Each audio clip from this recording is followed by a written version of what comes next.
Yo me llamo Rosalío Guamucho y soy de aquí de Zumpango. Si en caso de alguien que le motive este instrumento, pues estoy a su servicio.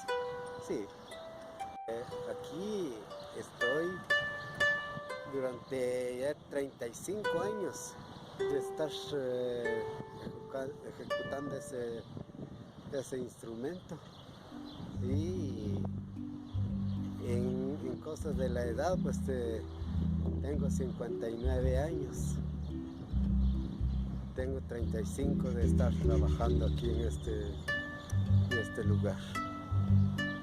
Bueno, lo que a mí me motiva es estar pues emocionado de seguir tocando y también que si, por decir que si Dios me preste la vida, pues seguiré adelante.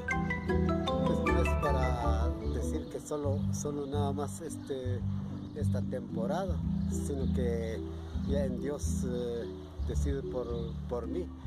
Y que ojalá que también que los muchachos, que ojalá que les motive también de animarse.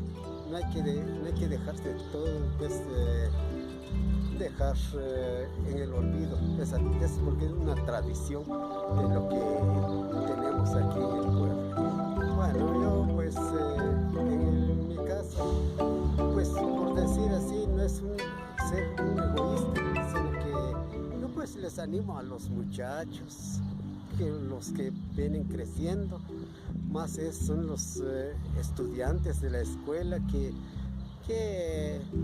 les motiva a veces a ellos también.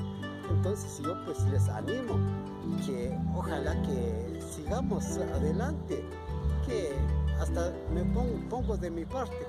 Yo les puedo indicarles cómo se puede hacer, cómo se toca, para que no terminemos pues esa tradición, lo que tenemos, que sigamos adelante.